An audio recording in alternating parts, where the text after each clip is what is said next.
Hello viewers, Assalamu alaikum. I am Shanjida. This is my new another video. কেমন আছেন আপনারা সবাই?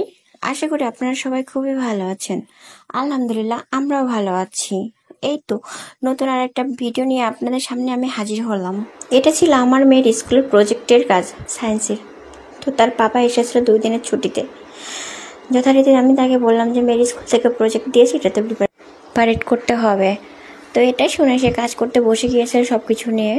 আমিও ছিলাম তার সাথে। আমার মেয়েটা তো ঘুমাচ্ছিলই না, সে খুবই এক্সাইটেড ছিল, কারণ তার নিউ প্রজেক্ট রেডি হচ্ছে। অনেক রিকোয়েস্ট করে তাকে তখন বেডে পাঠানো হয়েছিল, ঘুম পাড়ানো হয়েছিল। একটা ভিডিওর পিছনে কত গল্প থাকে, ছোট্ট একটা ভিডিও, তার পিছনে গল্পটা কত বড়, কত কষ্টের, কত পরিশ্রমের, তাই না? এই ভিডিও মেক করতে গিয়ে আমাদের এটা কমপ্লিট করতে প্রায় রাত 3টা বেজে গিয়েছিল। এটা ছিল clean and dirty environment chart. তো কেমন হয়েছে আপনারা সবাই কমেন্ট করে জানান। এটা হচ্ছে তার ফাইনাল লুক। আল্লাহ হাফেজ।